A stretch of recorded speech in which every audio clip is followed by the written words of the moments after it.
sería impensable que hace unos años estuviéramos hablando en un foro de corresponsabilidad.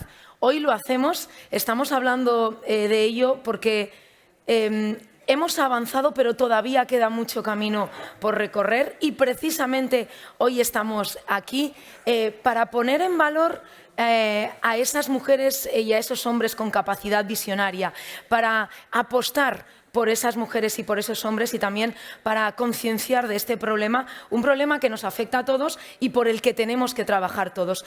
Igual con datos queda más claro, estamos preparando ya la siguiente mesa redonda. Decía que muchas veces con datos todo se entiende mejor y voy a poner sobre la mesa algunos. En el ámbito de la inteligencia artificial a escala internacional, apenas el 22% de los profesionales son mujeres.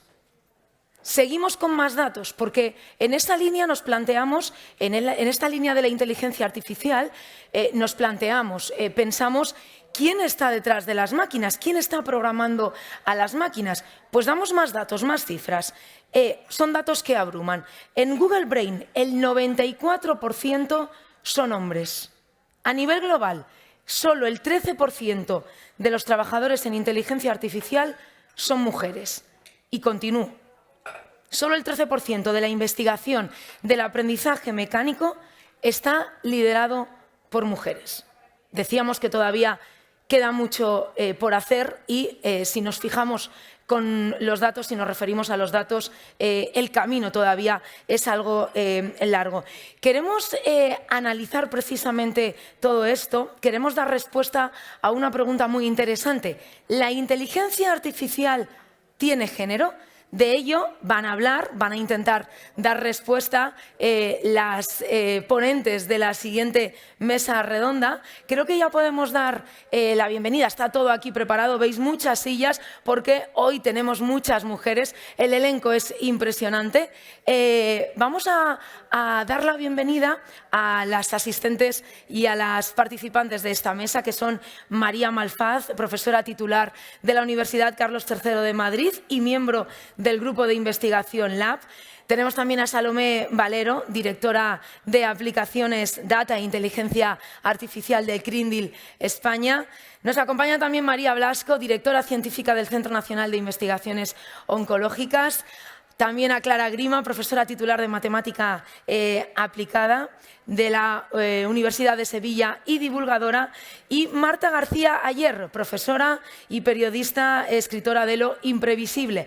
Para moderar esta mesa redonda contaremos con la presencia de Idoia Sota, subdirectora de Forbes España. Ya las estoy viendo por ahí, aquí en el escenario todo está preparado para recibirlas, así que si me dan el ok, si Idoia está preparada, yo os pido un fuerte aplauso para recibir a este grupo de mujeres poderosas que nos acompañan hoy aquí y que están ya a punto de salir. Ya vemos a Idoia, que va a ser la moderadora de esta mesa redonda, y a continuación todas ellas. Os decía que el elenco es impresionante. Tenemos muchas mujeres, mujeres poderosas, que nos tienen mucho que contar y yo os dejo con todas ellas. Gracias, chicas. Muchísimas gracias, Cristina. Y bienvenidas a todas a esta primera mesa del Summit Forbes Power for Women, con un tema bastante importante y bastante más importante de lo que a priori puede parecer, que es el sesgo o no sesgo de las inteligencias artificiales y cómo estamos enseñando a las máquinas a relacionarse con los humanos y si estas máquinas están heredando nuestros errores culturales del pasado o no. Y probablemente, o sea, me gustaría empezar con esta pregunta, pero bueno, vamos o sea, porque a veces Salomé quiere cuestionarme, de hecho, si las inteligencias artificiales tienen o no tienen sesgo.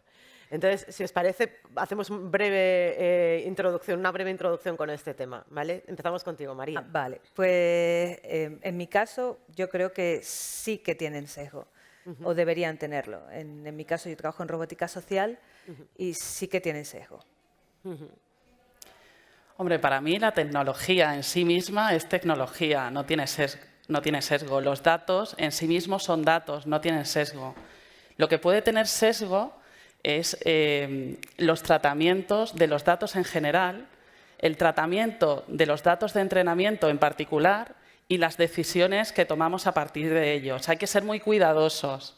Hay que tener cuidado en el diseño de los algoritmos, hay que utilizar procedimientos y herramientas al generarlos y hay que tener mecanismos de control, auditorías de esos algoritmos. La buena noticia es que sabemos hacerlo bien y es por eso que creemos que la inteligencia artificial tiene que ser un aliado. No es el problema, es parte de la solución. Podemos construir, y hablábamos antes, ¿no?, con la ministra de las desigualdades, la inteligencia artificial tiene que ayudarnos a tomar decisiones mejores y acciones mejores. Tiene que contribuir a una sociedad más justa y a combatir esas desigualdades y esos sesgos de género. Vale, Clara, por favor. Bueno, pues yo estoy un poco de acuerdo con, bueno, casi mucho de acuerdo con María y un poquito de acuerdo con Salomé, en el sentido de que sí, la inteligencia artificial sí que está por ahora tiene sesgo, porque, como ha dicho Salomé, la inteligencia artificial es tecnología, pero que de momento está aprendiendo de datos históricos, sesgados por sexo, por etnia, por religión, o sea, que sí que está ahí. Y esto, o sea, que ahora mismo sí.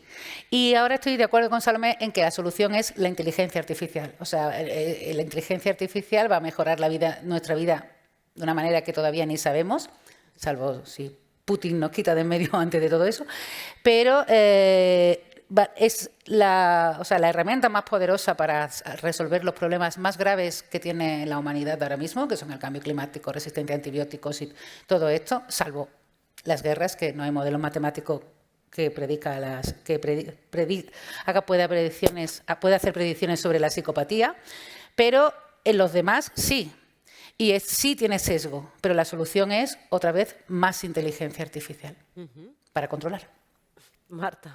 Sí, bueno, como no voy a estar de acuerdo con mis compañeras y además vosotras os dedicáis a hacer la tecnología, es mejor que vosotras que estáis en ello.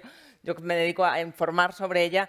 Desde luego, al hilo con lo que preguntaba Idoia, hay muchos casos en los que se empieza a descubrir que efectivamente la toma de decisiones de los algoritmos tal y como han sido programados, y no necesariamente es algo consciente que se ha hecho, no es que sea un programador maligno o maligna, sino simplemente no se conocen todavía muchas consecuencias derivadas de la tecnología que se desarrolla, están replicando comportamientos profundamente humanos. ¿Qué es lo que se les ha pedido? Y como decía Clara, si los datos de los que beben todas esas máquinas vienen de un pasado históricamente machista o racista y se le pide que luego reproduzca cómo actuaría un humano, pues claro, lamentablemente los humanos hemos sido culturalmente machistas y racistas históricamente, entonces hay un reflejo de nuestro lado más oscuro, pero no creo que esto sea para ni mucho menos condenar o criticar a la inteligencia artificial, sino para hacérnoslo mirar cómo hacer esa tecnología pues mucho más justa. Que eso es teniendo en cuenta, que también será algo que espero que pueda salir en el debate, que la sociedad en la que estamos aspira a eso.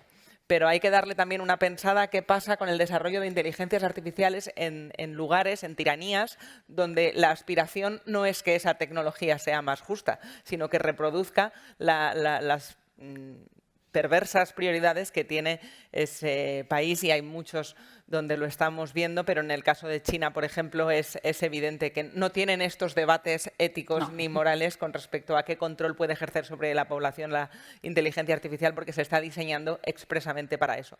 Entonces, creo que el contexto social en el que se desarrollan esas tecnologías es fundamental, y afortunadamente creo que aquí en Europa y en la Unión Europea estamos en el lado donde más preocupaciones éticas y más sistemas de control, como decía Salomé, se están pensando en desarrollar, que desde luego la solución radica, estoy totalmente de acuerdo, en más tecnología. Y María, por favor. Bueno, yo creo que puede tener sesgos de género la inteligencia artificial a muchos niveles. Primer nivel quizás sean los datos. datos médicos a veces reflejan más, no reflejan la condición de las mujeres en cuanto, bueno, pues hormonas, etcétera, y esto es algo que ha ocurrido históricamente, pero puede tener sesgos a nivel de quién hace los algoritmos.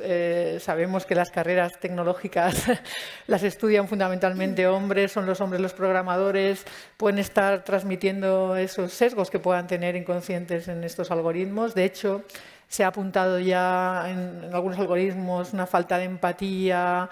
Este tipo de cosas pueden ser un problema. Yo creo, me parecería muy importante que quien se dedica a hacer estos algoritmos tenga pues una educación sobre temas de género, sea consciente de los sesgos inconscientes, bueno, pues de los estereotipos, de una serie de cosas que tendrían que estar muy presentes a la hora de hacer estos algoritmos, porque yo veo muchos niveles a los cuales podría haber un sesgo de género. Bueno, con este primer acercamiento al tema vemos que tenemos desde perspectivas muy distintas, tenemos desde perspectivas de la ciencia y del dato médico que nos trae María, tenemos la perspectiva, por ejemplo, de Kyndryl, que es pues esta empresa de servicios para compañías.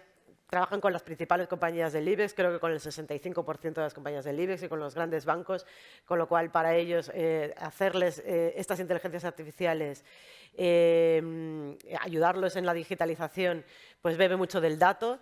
Y luego pues una parte más de investigación, ¿no? y de robótica, que al final en conjunto lo que nos dan son, por un lado, que el sesgo de las inteligencias artificiales puede venir por los sesgos inconscientes de quienes las programan. Creo que solo el 13,5% de los programadores de inteligencias artificiales en el mundo son mujeres. Entonces, ahí ya hay un sesgo sobre quién está detrás de esa inteligencia artificial. Y luego, por otro lado, de los datos. María hablaba del dato médico y de cómo históricamente no se ha tenido tanto en cuenta a las mujeres.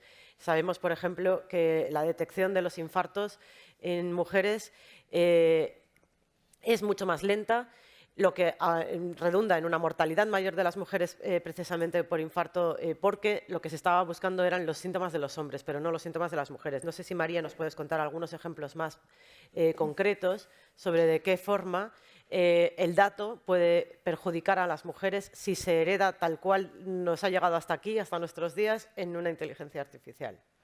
Bueno, pues un dato reciente, ¿no? Es lo de las vacunas, ¿no? Las vacunas, a pesar de que se hizo el ensayo clínico, se hicieron con igual número de hombres que de mujeres.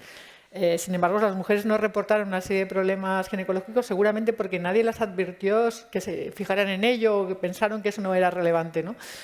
Pero que sí que se ha utilizado un número igual de hombres que mujeres en los... Pero no solo es medicina, yo entiendo que hay muchos otros campos donde puede estar sesgado, los movimientos, por ejemplo, creo que un tema clásico son los movimientos de coches en una ciudad. Las mujeres son las que llevan los niños a la guardería, tienen una serie de movimientos. O sea, si todos estos datos se utilizan, no sé cómo eso se puede reflejar después en un modelo de cómo puede ser la mejor circulación por una ciudad. Pues igual si está hecho por hombres, pues utilizan otro tipo de modelo, porque no son los que llevan los niños a la guardería. Entonces, este tipo de cosas yo creo que pueden influir a muchos niveles, ¿no? Hay muchísimos ejemplos. Yo creo que se trata de tener esto presente, ser conscientes de este sesgo e intentar evitarlo. Hay ejemplos por todas partes. El diseño del transporte público en las ciudades a mí me gusta mucho porque es verdad que quienes lo diseñaron, las líneas de autobuses tradicionales, antes de que la inteligencia artificial fuera siquiera un debate, pensaron que los trayectos fundamentales serían del centro de producción al hogar y ese era un trayecto tradicionalmente masculino, lineal, y no al centro de salud, a la guardería y todo el itinerario de los cuidados, que afortunadamente cada vez son también más masculinos. Pero en el campo de lo tecnológico ya se están viendo estudios que reflejan esos sesgos desde las inteligencias artificiales, los sistemas automáticos que se están utilizando, por ejemplo, en Estados Unidos en la justicia, que ya se están automatizando algunas de las tomas de decisiones más rutinarias, por ejemplo, referentes a la libertad condicional. Quién tiene más riesgo de reincidir y quién no, pues es el típico toma de decisiones que sí que se puede hacer analizando millones de sentencias históricas, y entonces uno pensaría, bueno, será más justo que lo haga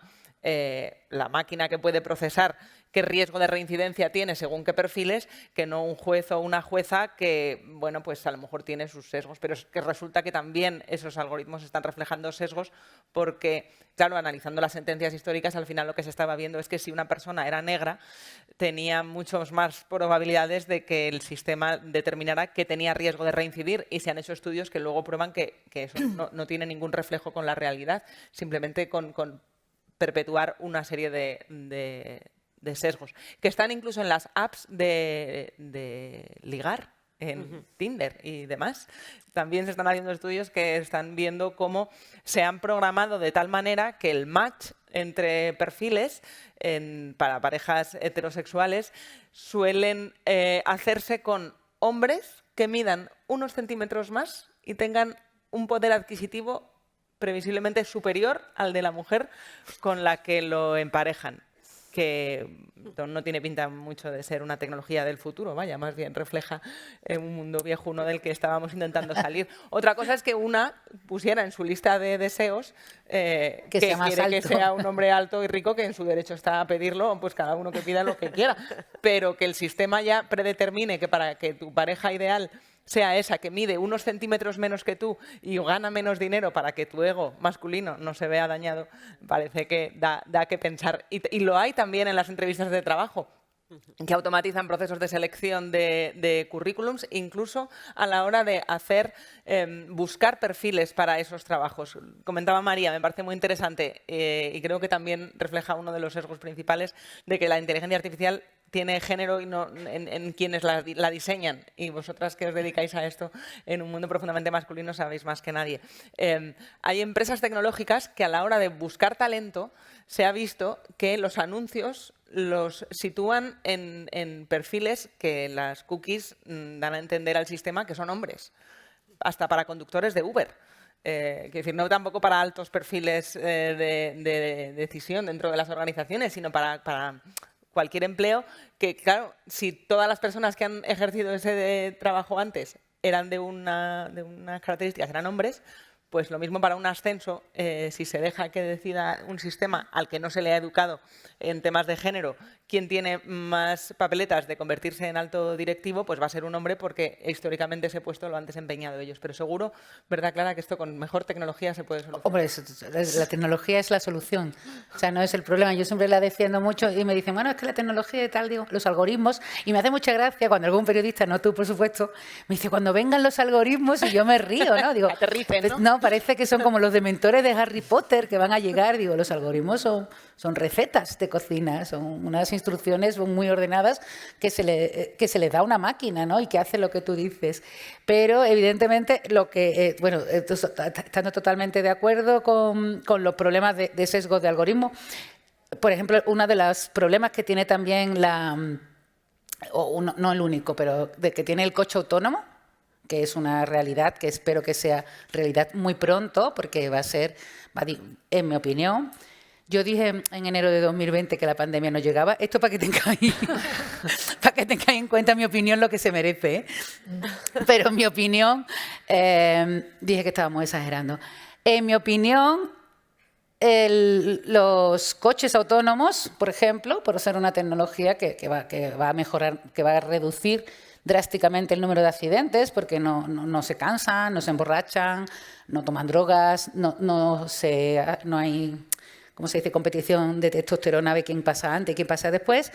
El mayor problema que tienen para salir ahora mismo son los sesgos culturales. O sea, de hecho, uno de los problemas que tiene el coche autónomo es que se está trabajando desde hace ya años, algunos años en el MIT, en el Instituto Tecnológico de Massachusetts, es precisamente el sesgo cultural, ¿no? De que cuando el coche autónomo tenga que tomar una decisión, porque claro, si todo va bien y todo va a ir perfecto, los accidentes van a bajar un montón, pero habrá situaciones pues, donde haya algún evento que sea espontáneo, donde por primera vez en la historia de la humanidad, que yo sepa, una máquina va a tener que tomar decisiones sobre vidas humanas en segundos y sin supervisión, que es qué hago, freno y mato a mis ocupantes, mato al que acaba de cruzar que no debería haber cruzado, o me voy a la derecha y mato a este señor que se está tomando un café ahí tranquilamente, ¿no? Es un problema ético muy gordo que, bueno, yo, aunque no lo parezca, tengo una edad, pero que cuando estábamos en filosofía era el típico problema este del tranvía, que supongo que le han puesto, ¿no?, de si giras la palanca.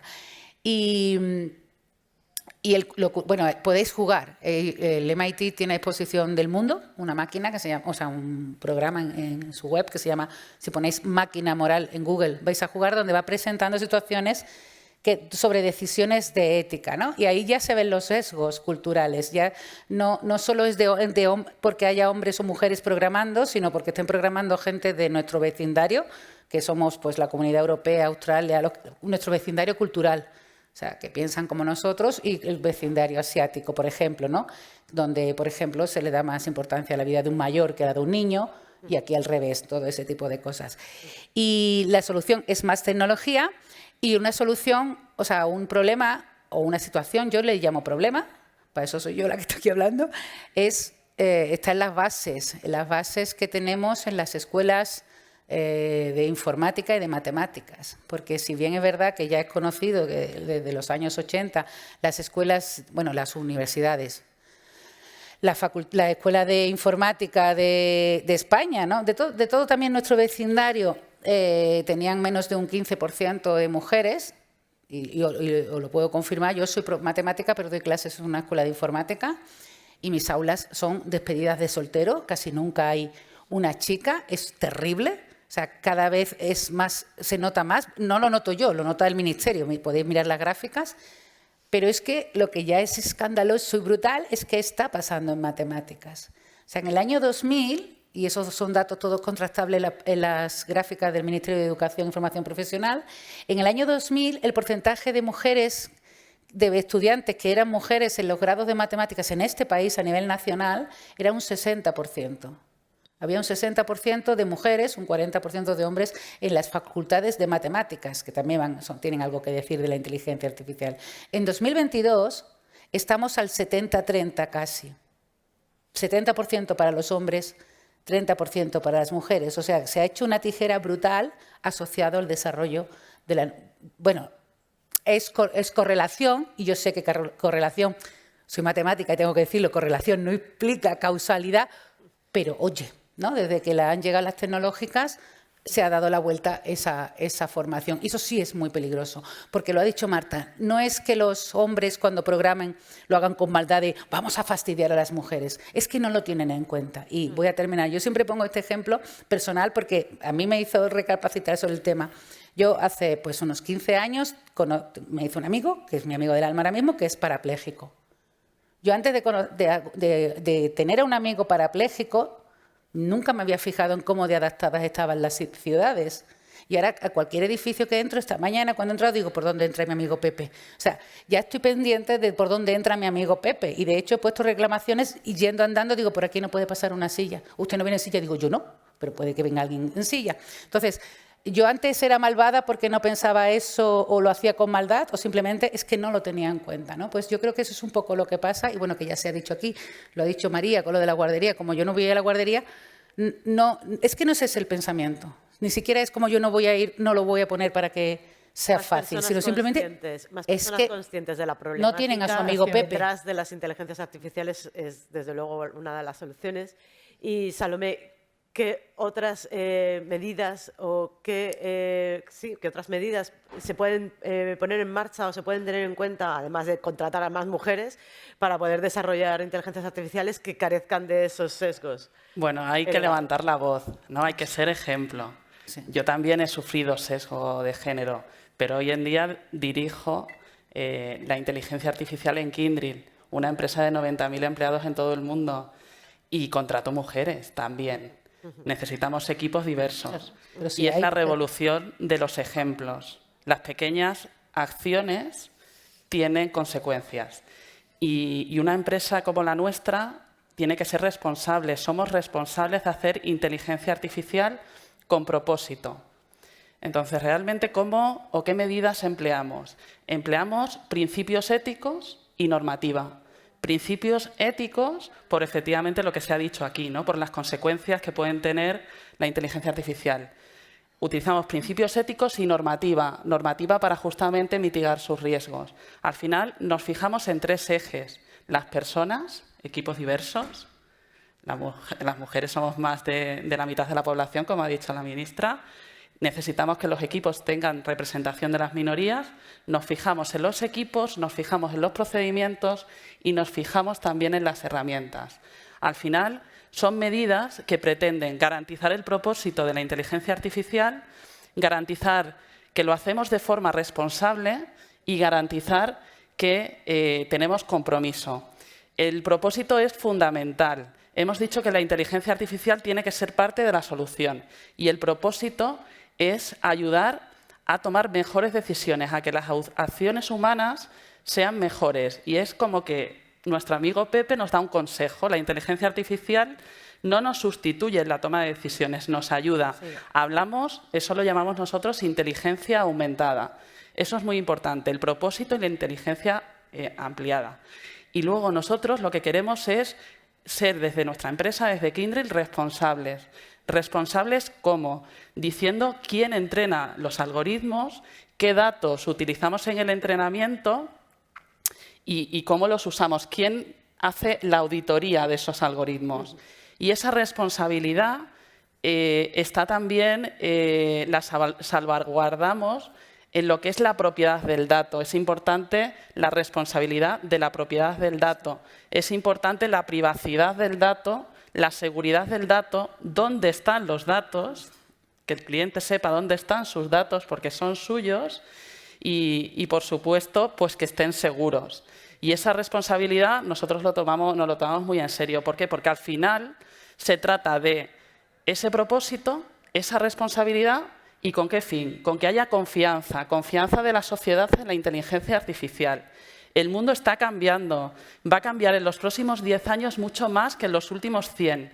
La inteligencia artificial va a dar un salto y se va a utilizar a gran escala. Entonces, nuestro compromiso es que haya confianza de los usuarios, de los clientes, de la sociedad.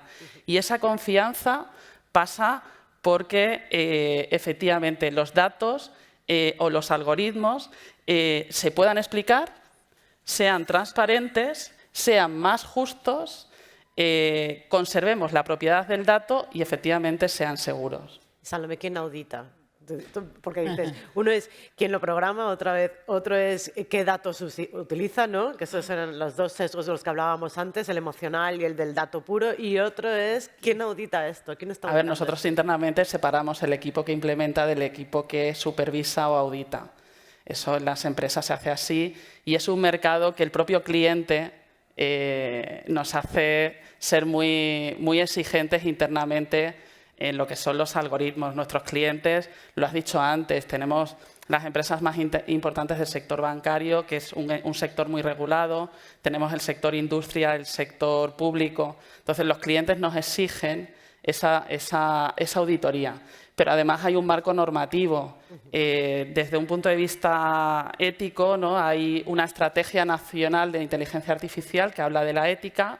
Eso se publicó en 2020. Hay también un marco regulatorio en 2021 de la Comisión Europea que propone ese marco regulatorio que tenemos que las empresas adaptarnos y que habla de tener estrategias para promover la innovación, pero con entornos de prueba seguros y definiendo los niveles de riesgo que la Comisión Europea propone como 4 niveles de riesgo, desde el inadmisible hasta el mínimo, ¿no? Entonces, al final, las empresas estamos comprometidas. Es un sector tecnológico que es muy exigente, pero que somos una gran comunidad. Yo vengo del Mobile World Congress, he estado 2 días muy intensos y ahí la comunidad técnica, la comunidad científica comparte casos, comparte procedimientos, comparte herramientas, comparte experiencias y eso nos hace ser a todos mejor. Es parte de nuestra responsabilidad y estamos muy comprometidos con esa inteligencia artificial ética y que nos haga tomar mejores decisiones y ser más justos. Bueno, como decías, trabajáis con los principales bancos, con 8 de los 9 grandes, y hablando de consecuencias de las inteligencias artificiales o de los algoritmos que toman decisiones, pues el perfil crediticio de las mujeres históricamente es muy inferior al de los hombres, básicamente porque ellos han ganado mucho más dinero, porque han tenido muchos más créditos y los han podido pagar, por tanto tienen una historia de pagos cumplidos que nosotras pues no tanto. En este caso concreto, por ejemplo, ¿cómo se trabaja para que esto no nos suceda a las mujeres en los grandes bancos? Y además voy a añadir otra cosa, porque hablábamos antes de la propiedad del dato. ¿Dónde está tu dato? Si está aquí, en Europa, con las legislaciones europeas que protegen el dato, ¿o dónde está? Ahora, con los bancos digitales, bueno, yo a lo mejor quiero solicitar un crédito en un banco que no sé dónde está. A lo mejor está en China. Y el algoritmo usa unos datos que los ha alimentado, pues entonces de repente todo se hace mucho más confuso.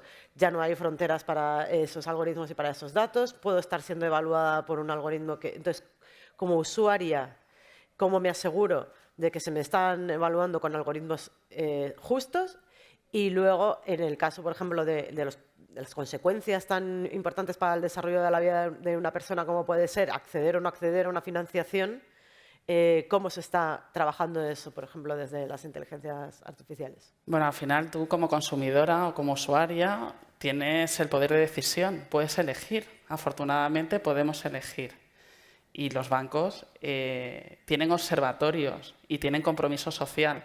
Entonces, al final, cómo los bancos, otras entidades o nosotros como empresa de tecnología, la confianza es el pilar fundamental en nuestras relaciones y la inteligencia artificial pues también necesita de esa confianza. Entonces, ¿de qué forma? Publicando, haciendo divulgación de esos algoritmos, que sean abiertos, que sean explicables, que se pueda divulgar y que tú como usuaria puedas tomar la decisión de irte con una empresa que está publicando ese algoritmo u otra que no. Efectivamente, el marco regulatorio se está trabajando y todos tendremos que cumplir ese marco regulatorio. Ahora estamos en una etapa inicial, pero el marco regulatorio nos va a hacer cumplir esa normativa de que sean explicables y sean públicos y podamos tomar decisiones basadas en la información. Bueno, pues entonces ahora profundizaremos en el marco regulatorio, pero es verdad que hemos estado demonizando a la inteligencia artificial cuando tiene sesgo, porque las consecuencias pueden ser muy importantes. Pero a veces no es malo que tenga sesgo, ¿no, María? No, a veces es necesario. En muchos casos es verdad que quizás necesitas ese sesgo. O sea, en mi trabajo, por ejemplo, que es de robótica social, que diseñamos robots que vayan a estar con personas mayores o con niños. Entonces es verdad que nosotros lo que necesitamos es que se incremente esa aceptación del producto, que al final va a ser un robot que les va a acompañar o les va a ayudar o va a jugar. Entonces sí que es verdad que ya no es que sea de sesgo, es que es personalizado para cada tipo de usuario. Entonces en nuestro caso sí que es verdad que no es un sesgo como tal por género, sino incluso por eso, por edad y por género. Nuestro problema, por ejemplo, ahora que tenemos robots diseñados para gente mayor y queremos empezar a hacer pruebas, entonces hemos estado buscando centros de día y el problema que nos dicen los de centros de día es que, por ejemplo, que también tiene que ver con la disponibilidad de los datos. El problema es que hay muchos menos hombres que mujeres. Entonces nosotros cuando vamos a decir, pues bueno, intentamos como crear perfiles de, pues a lo mejor una persona mayor, un hombre de 80. Pues no. Hay muchas más mujeres. También es verdad que porque es voluntario, nosotros buscamos voluntarios, no captamos los datos de ningún lado, entonces es verdad que nos cuesta encontrar el mismo número de hombres que de mujeres, y en este caso hay muchas más mujeres dispuestas a ceder sus datos, sus gustos, que en nuestro caso es sus preferencias, lo que les gusta más, qué les gustaría más hacer cuando están con un robot. Y en ese caso nos cuesta mucho más, entonces claramente… Posiblemente a lo mejor nuestro diseño final de opciones que presente esté más acorde con a lo mejor un gusto más hacia las mujeres que para los hombres. También es verdad que las futuras usuarias van a ser más mujeres que hombres, desgraciadamente. Hay más mujeres mayores que hombres mayores. Y entonces eso es una realidad también, pero que en nuestro caso es necesario porque realmente son robots que tienen que estar con esos usuarios y se tienen que personalizar para esos usuarios. Me voy a atrever a hacer una pregunta que es, ¿y no será también que nosotras culturalmente y tradicionalmente, como parte de la población que nos hemos dedicado a los cuidados, nos viene muy bien tener un robot que nos venga a ayudar y nos ofrecemos voluntarias para ver si esto llega de verdad a suceder. Puede ser, y a lo mejor puede los hombres que tienen esta otra parte de la población a su servicio durante tantos años, pues no lo ven tan necesario. No, es verdad que para nosotros son robots que les van a... No es para sustituir, por supuesto, nunca un cuidador, pero sí que a lo mejor para ayudarles a una estimulación cognitiva, una estimulación afectiva. Y en ese caso de estimulación afectiva, es verdad que las mujeres son mucho más receptivas, por ejemplo, porque uno de los vínculos que intentamos establecer es como que el robot tenga algún tipo de necesidad y le tengas que cuidar para generar ese vínculo. En los hombres es verdad que les cuesta más, por ejemplo, mi padre no. Y en cuanto a lo mejor al robot le ponemos una voz un poquito aniñada, se ofende. Porque no le gusta, porque él es un señor. ¿Por qué le tienes que hablar como si fuera un niño? En cambio, a las mujeres, en general, les gusta mucho. Entonces, es verdad que son sesgos, pero claro, que lo tenemos también. Es que es verdad que al final el producto final siempre va a ser personalizado, pero es curioso que sí que encuentras a muchas más mujeres muy... Enseguida lo ven y es como un robot muy mono. Entonces, pues, ¡ay, qué mono! Y los señores es verdad que a veces le dicen, qué mono, pero no es... Tú lo percibes, que no es el mismo acercamiento ni es la misma percepción. O sea, que eso es lo que nos va a pasar. ¿A vosotros os afecta de alguna forma la legislación en la que se está trabajando?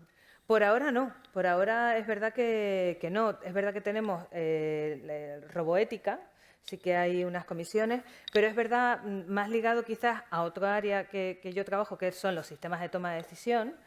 Pues porque lo decimos siempre, pues yo qué sé, va a venir un Terminator y va a acabar con nosotros, ¿no? Que es lo que hago yo, son sistemas de toma de decisión.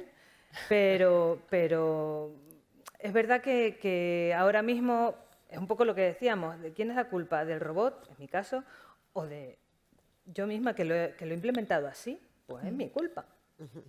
O sea que realmente es verdad que hablamos, no, la inteligencia artificial como si fuera un ente. No, un ente no. Son señores que están ahí, señoras que están ahí. Yo, en mi caso. A vosotros os afectará quizás más luego en la parte de los derechos de los robots, ¿no? Cuando decidamos, cuando empiezan a parecerse tanto a los humanos que tengamos que pensar. Lo que pasa es que es verdad cuáles son sus derechos. que siento desilusionar, pero va a tardar un poco. O sea, es verdad que para llegar a ese nivel estamos hablando de que los robots tengan conciencia en sí y estamos hablando de eso, de un nivel muy complejo y hoy por hoy lejano. Bueno, vamos a ir a una cosa un poquito más cercana. Y María, toda esta parte de la legislación, desde luego, toca de una forma muy sensible con la medicina, con los datos médicos, con los datos de salud de los pacientes. ¿Cómo trabajáis vosotros y hasta dónde os va a ayudar la legislación? Pues por un lado, para trabajar esos datos de forma anónima y asegurar el anonimato de quienes participan, etcétera, para que se puedan beneficiar y para que no existan esos sesgos. ¿Cómo estáis trabajando esto por detrás? Bueno, los datos ya son anónimos, o sea, desde hace muchos años. Cuando se empezaba a estudiar el cáncer, pues no era así. Y, por ejemplo, las células que tienen todos los laboratorios del mundo de cáncer, que son las células Gila viene de Henrietta Lacks, que era una señora afroamericana que tenía un cáncer de ovario donde sacaron las células, y eso no era anónimo, pero ya desde hace mucho tiempo los datos son completamente anónimos, incluso antes de la inteligencia artificial y de tener que tratar muchos datos. O sea, es algo completamente anónimo. Estaba pensando en la discusión también que desde la financiación del desarrollo de estas tecnologías también se puede implementar unas exigencias, ¿no? Entonces, claro, desde lo público, digamos, que son la mayor parte de los hospitales o los centros de investigación, etcétera, o las agencias financiadoras europeas o españolas, ya se está exigiendo que cualquier experimento que se haga se considere el género, tanto si se hace con ratones como si se hace con humanos, etcétera, para poder tener la financiación, porque eso no era así hasta ahora. Y la mayor parte de los experimentos pues se hacían, pues, si era con ratones machos, porque era más fácil, porque no estaba el componente hormonal, ¿no? Entonces, claro, esto ha cambiado a fuerza de exigirlo para poder tener la financiación. Entonces estaba pensando, claro, en cambio los desarrollos de algoritmos, etcétera, se suelen hacer la mayor parte desde lo privado, ¿no? Entonces, ahí cómo se implementa esa exigencia, ¿no? Quizás más bien una pregunta a a las grandes empresas líderes que están haciendo esto. No sé, podemos pensar en Google quizá como el top, ¿no? Que de hecho en el campo de la biomedicina ha sido espectacular lo que ha hecho, un trabajo que se publicó el año pasado donde ya con la secuencia se puede hacer la estructura de las proteínas. Eso fue un hito, es decir, como ya ejemplos claros de inteligencia artificial siendo muy superior o mucho más rápido que cómo funciona la ciencia habitualmente, por ejemplo, para resolver la estructura de una proteína, ¿no? Que fue un trabajo espectacular. Claro, ahí cómo se controlan sesgos, ¿no? En el ámbito privado. Es mi pregunta. Sí, voy a recoger esa pregunta porque tengo también el hilo de ella, me surgían a mí sobre esa autorregulación de las empresas a la hora de desarrollar la tecnología y cuánto tiene que avanzar la regulación. Lo que preguntaba Idoia, regular cosas que todavía ni se nos había ocurrido que nos podían pasar. En el día 4 de los bombardeos de Ucrania, el domingo, Google decidió desactivar Google Maps en Ucrania, porque estaba dando información a Rusia de por dónde huían los civiles, el tráfico. Claro, esta es la primera vez que estamos viviendo una guerra en un territorio donde la conexión a Internet permite retransmitirla en tiempo real y no solo la información que la gente que está allí voluntariamente ofrece, también la que está emitiendo involuntariamente o sin tener plena conciencia de ello, más que alguna vez diera aceptar a las cookies que le surgieron. ¿Y qué es lo ético hacer en esa circunstancia? Pues las grandes tecnológicas están teniendo de repente que tomar decisiones que hasta ahora se habían permitido el lujo de mantener teóricas y que no está preparada la regulación para exigirlo a la hora de difundir propaganda, por ejemplo, en un contexto como el actual y cómo colisiona con la libertad de expresión. Pero aquí tampoco es que la libertad de expresión autorice la libertad de manipulación. Y no es un debate que se pueda mantener al margen de este debate sobre la inteligencia artificial, porque sabemos que las redes sociales están programadas no para difundir todos los mensajes igual a la misma velocidad. Hay un sesgo muy profundo, que hay muchos más sesgos además del de género y el de raza. Uno de ellos es el sesgo de la indignación. Están sesgados para que corra más rápido la información que nos enfada. Y detrás de eso se explica buena parte de la polarización de la sociedad en la que vivimos actualmente. Hay un sesgo porque se viraliza más rápido lo que es divertido, pero claro, es muy difícil generar contenidos divertidos, es mucho más fácil generar contenidos que enfadan, que también nos mueven las tripas y se mueven más rápido. Y eso no es un sesgo inconsciente que tengan los algoritmos, están programados así porque hacen ganar más dinero. Y en un contexto como el actual, pues tal vez las empresas que tienen el derecho a hacerlo así, pero no están siendo transparentes en torno a la toma de decisiones de sus algoritmos para reproducir la información, debería hacernos pensar qué sociedad estamos generando con estas tecnologías que dejan que se mueva más rápido la información falsa que la verdadera, porque todo lo que reafirme nuestros prejuicios es más probable que consiga un like. Entonces, no nos vamos a parar a preguntar si algo que nos da la razón es verdadero o falso, porque nos da la razón, debería ser cierto. Y si no lo es, debería serlo. Y eso hace que esa desinformación circule más rápido. Y estamos en una situación muy extrema. Es difícil imaginar más extrema que la guerra cada vez más cerca, como para pensar qué tipo de sesgos se está programando la tecnología. Y estamos viendo que la autorregulación de las empresas no está funcionando. No es, tal y como están diciendo los propios dueños o fundadores de esas empresas, la intención que tenían. Pongamos el ejemplo de Twitter. En 2011, cuando la primavera árabe, las redes sociales, Twitter en aquel momento de eclosión, se ponía siempre como ejemplo de cómo favorecería la democracia esa tecnología que permitía que el pueblo se expresara libremente y difundiera sus mensajes. Y se veían las redes sociales como un arma de fortalecimiento de la democracia. Y han pasado 10 años, 11, y estamos viendo que se han convertido en lo contrario. Y seguramente no haya sido deliberado, pero tal y como están funcionando ahora mismo esos sesgos, el sesgo de la virulencia, del enfado, del sesgo de la polarización, está haciendo, creo, mucho daño a la sociedad y no podemos culpar a los robots de ello, sino a las personas que ganan dinero programando estos algoritmos para que funcionen así. Hay dos cosas importantes que comentas aquí, Marta, y una de ellas es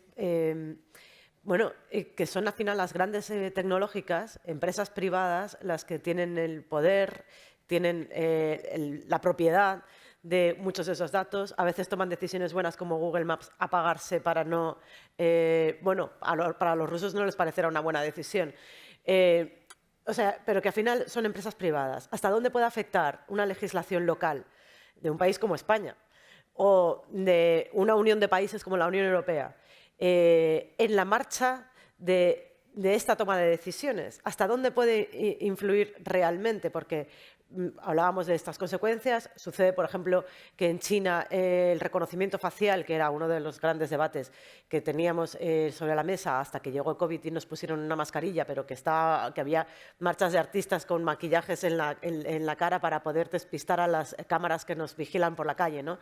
El reconocimiento facial aprende de las redes sociales y aprende de estos sesgos humanos que nos resulta mucho más fácil diferenciar una cara de nuestra propia raza que una cara de otra raza, ¿no? Y estas inteligencias artificiales han aprendido a reconocer mejor a los hombres blancos, de tal forma que tú mañana puedes ser detenida en China porque ese reconocimiento facial no es capaz de reconocerte y te confunde con una delincuente.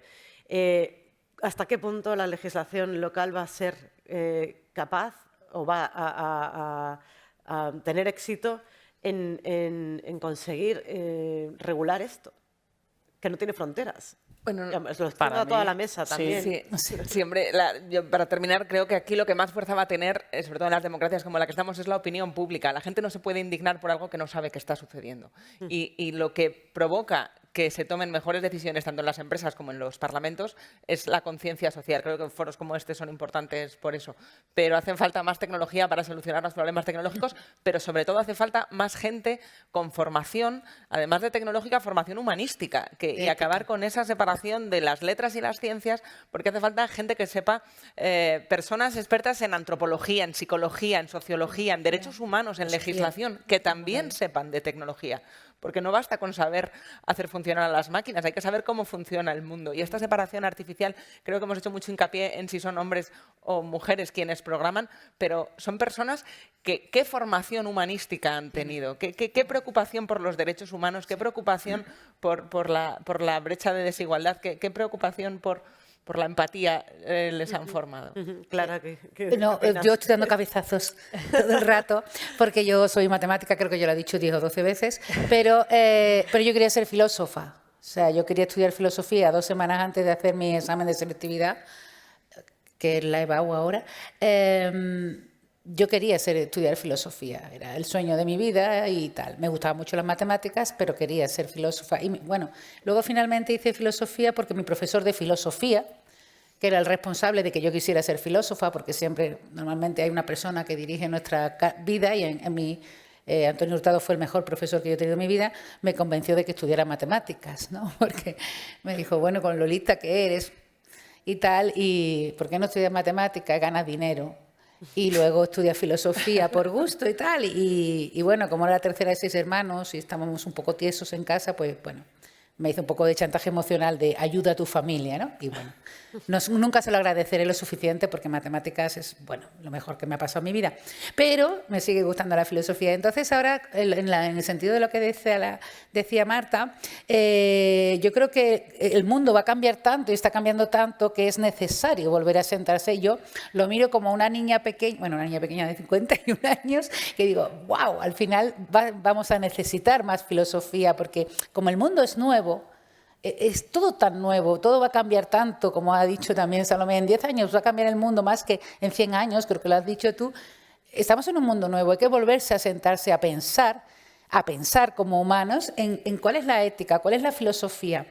Y en este sentido, en nuestro país, que yo no soy de la que pienso que lo hacemos lo peor en todo, de hecho somos los mejores en muchas cosas, somos todavía muy catetos en el sentido de separar las dos formaciones, somos muy cerriles de separar las formaciones científicas de la humanística. De hecho, a mí cuando alguien me dice, ¿tú qué haces? ¿Ciencias o humanidades? Yo siempre digo, humanidades, soy matemática. Somos los humanos los únicos que hacen matemáticas. No hay nada más humano que las matemáticas. Pero si te vas a otros países, como iba a decir de la Comunidad Europea, pero voy a hablar de Reino Unido, de esta gente... mi hijo está estudiando física con filosofía, no es un doble grado, en el Reino Unido, pero se llama un major-minor, que es pues, un 75% de un área y un 25% de la otra, y es física, 75 y 25. Pero sus compañeros están estudiando biomedicina con filosofía, matemáticas con filosofía, economía con filosofía, porque estas herramientas, la biomedicina, la economía, las matemáticas, por supuesto, la física, son tan poderosas, que, como muy bien ha dicho Marta, es deseable y es razonable que estas personas que van a trabajar en estas áreas tan poderosas, con tanto poder, tengan una formación humanística fuerte de que, oye, estas son las herramientas, pero estos son los receptores, ¿no? Y no creo que fuera tan difícil en este país plantear eso, pero bueno. De todas formas, María Blasco quería comentar perdón. algo sobre esto, sí. Bueno, sí, muy brevemente. Harari, en su libro 21 lecciones para el siglo XXI, destacaba dos cosas como los grandes potenciales de la humanidad al futuro. Una es la biotecnología, la otra las grandes cantidades de datos. Esto nos puede hacer avanzar muchísimo, seguro que nos hará avanzar muchísimo como humanidad, pero también veía que era fundamental en ambos casos que hubiera una fuerte regulación, que hubiera realmente una fuerte regulación para que, en el caso de los datos, que es lo que estamos hablando aquí ahora, pues estos datos, lo que se haga con ellos sea una decisión que no puede ser la decisión de una empresa privada, porque los datos pertenecen a todos realmente, ¿no? O sea, y el ejemplo que has puesto tú ahora de Google, pues es bueno porque Google lo ha hecho así, pero esto es una cosa de seguridad mundial y la decisión está en manos de una empresa privada. Entonces, yo creo que ahí tiene razón Harari y yo creo que la regulación va a ser fundamental. Voy a hacer un paréntesis pequeñito porque Clara se tiene que ir. Como nuestra mesa está a puntísimo de terminar, haremos unas conclusiones, pero ahora despedimos a Clara y agradecemos que nos haya podido acompañar. Me están esperando. Porque tiene un tren y se tiene que ir volando. Pues nada, muchas gracias y perdón. Un aplauso para Gracias, Clara. Gracias, lo siento. Y perdóname, María. No, ya había terminado. Creo que la regulación es algo que hay que desarrollar, que está por desarrollar. Sí, se han quedado algunas preguntas en el aire, porque María antes ha dicho, ¿no? En el sector público, las ayudas obligan, ¿no? Exigen que se combata el sesgo de género. Se ha quedado eso en el aire. Tú también preguntabas por el marco regulatorio. Y luego tanto Marta como Clara, ¿no? Han dado una visión de ejemplos, ¿no? De lo que hay que combatir, ¿no? Y yo realmente llueve, es un día gris, pero me gustaría, ahora que estamos ya terminando, dar una visión optimista, ¿no? Tenemos el talento, tenemos las capacidades y somos capaces. Y hay mujeres que estamos liderando esa transformación en inteligencia artificial. ¿Cómo lo hacemos? La colaboración público-privada es fundamental. Hablabas de la democratización del dato. Los datos que tenemos disponibles en Google, lo has mencionado Google, en las redes en general, suponen solo un 20% de los datos del mundo. Es decir, hay muchos datos que pertenecen a las organizaciones, el 80% restante. Pero efectivamente, la sociedad está exigiendo a esas empresas privadas esa responsabilidad social corporativa, esa transparencia en los algoritmos y ese marco regulatorio, esa regulación en determinados sectores sí que es importante. Y luego es verdad que se explican, ¿no? Tú, Marta, has dado muchos ejemplos de cuando la inteligencia artificial no funciona como se espera, ¿no? Ya sabes cómo somos los periodistas. Y efectivamente, los periodistas cuentan mucho lo de los procesos de selección. Bueno, has contado varios, ¿no? Pero realmente los que funcionan no se cuentan. Es como encender la luz, ¿no? Ya sabemos que funciona, ¿no? La inteligencia artificial hoy nos rodea y funciona. Entonces, yo querría mantener ese espíritu optimista y desde posiciones como la mía, yo soy doctora en ingeniería, lidero la inteligencia artificial y podemos transformar. Y nos queda un camino y hay legislación en camino que vamos a cumplir todos, que nos va a ayudar a ser más responsables. Y luego el sesgo lo sufrimos todos. Yo hace poco estaba en un proyecto de inteligencia artificial para proteger la salud de nuestros bomberos, que como sabéis, inhalan humo y sustancias tóxicas que son perjudiciales para ellos.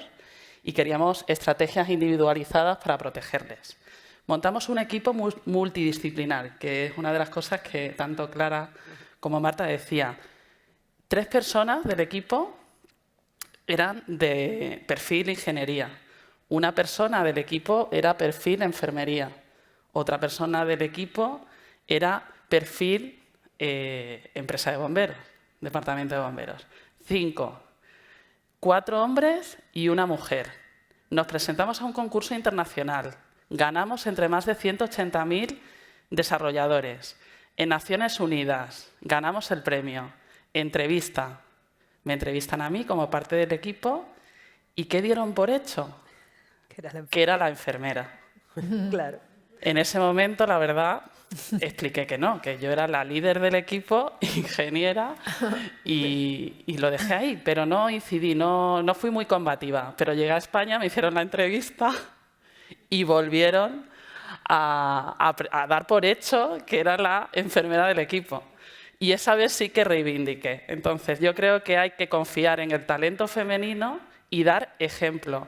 Y hay que reivindicar y poner en valor, digamos, las contribuciones individuales. El conjunto de contribuciones individuales nos hace ser mejores. Nosotros en Kindred somos 90.000 personas en el corazón del progreso, en el corazón de las grandes compañías, y cada contribución individual importa. Entonces, hoy llueve, pero para mí brilla el sol. Tenemos todo un camino de oportunidades para mejorar. Muchísimas gracias, Salomé. Y María, hemos hablado mucho de quién educa y quién enseña a los robots y a la inteligencia, pero además también aprenden solos. Sí, aprenden. La idea es que aprendan solos, y es verdad que vuelven a ser otra vez algoritmos de aprendizaje. Y sí que en principio, en nuestro caso, lo que aprenden son esas preferencias, justamente esas preferencias, que es lo que estábamos hablando, que también, si no disponemos de datos suficientes, eso es lo que tenemos que asumir. Es igual que pues hay gente que dice, es que me han pedido lo típico de doy acceso a mis datos, y yo siempre, es que no es malo, yo creo que no es malo, hay que compartir los datos anonimizados, pero realmente si tú no compartes tus datos, luego no te quejes de que a ti no te han hecho una predicción correcta a tu perfil. Es que yo creo que eso es fundamental. O sea, también hay que ser realista. Yo quiero que el sistema aprenda y me detecta una enfermedad con cierto margen de certeza, pero eso sí, yo no voy a compartir ningún dato médico, no voy a compartir absolutamente nada mío porque no quiero que sepas nada mío. Ya, bueno, pues entonces, si la mayoría van a ser, por ejemplo, de China, pues tú verás si tú quieres que sepan más de tu perfil, pues todos tenemos que aportar también en este nuevo mundo, efectivamente, en esta nueva realidad que consiste en predecir datos, pero partiendo de datos reales. O sea, que también depende de nosotros. Claro, por supuesto. Y ya para concluir, Marta y María, en los periodistas, en la ciencia, ¿somos optimistas también? Por supuesto. Bueno, yo, aunque estamos hablando de posibles sesgos, etcétera, en la inteligencia artificial, yo creo que lo primero es reconocer que esto, vamos, el potencial que tiene. La ciencia está siendo espectacular.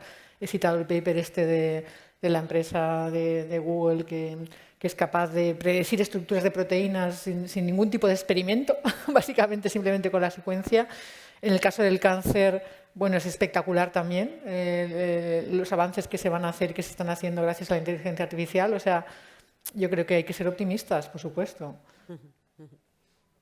Yo soy muy optimista en lo tecnológico, mucho más pesimista en lo humano, porque parece que porque estemos desarrollando tecnologías que realmente son increíbles y que están ayudando a progresar a la humanidad tanto, vamos a dejar de tener los vicios y las estupideces que también han acompañado junto con la inteligencia a los humanos históricamente, que sí, tenemos mucha inteligencia, pero también mucha estupidez que nos pone en situaciones de extremo peligro, como estamos viendo ahora mismo. Entonces, yo soy muy optimista en lo tecnológico. Cuando nos metemos a analizar la parte de los humanos es cuando me surgen las dudas, porque es verdad, los robots no tienen ambición, los robots no son machistas, no tienen sesgos, no tienen ni brazos, ni ojos, ni cuerpos, salvo los que hace María, que algunos son buenísimos. Si no los habéis visto, los de Robotic Labs, os recomiendo que los veáis, son una maravilla. Pero creo que, aunque los periodistas solamos siempre hacer hincapié en las malas noticias, en realidad eso es una buena noticia. Quiere decir que no es noticia que la cosa funcione, que es noticia, la anomalía es el problema. Hay que detectarlo, hay que ponerlo en el debate público y hay que exigir a los que legislan que se lo tomen muy en serio, porque esto efectivamente está cambiando el mundo y corremos unos peligros que ni siquiera conocemos ni somos capaces de imaginar porque nunca nos hemos visto ante ellos. Y realmente podemos hacer muchas cosas bien con esto, pero las que pueden salir mal es como para pensarlo varias veces. Evitar que suceda está en nuestra mano. Creo que esa es la buena noticia, que podemos poner el foco, que tenemos que hacer hincapié en que los legisladores tienen que entender mejor la tecnología, porque si no, no van a desarrollar el marco legislativo que permita a esa tecnología desarrollarse, que no todo va a ser restrictivo, pero que también permita que más tecnología y ceder más datos no suponga perder derechos ni estar controlados para fines que no queremos. O sea que sí, optimista, pero cuidado. Pues no, nos quedamos con el mensaje optimista. Nos quedamos con el mensaje de Salomé. Muchísimas gracias. Depende de nosotros. Tenemos a estas mujeres maravillosas que trabajan para conseguirlo. Así que estamos, de momento, por un buen camino, ¿verdad? Muchísimas gracias por acompañarnos hoy. Gracias. Gracias.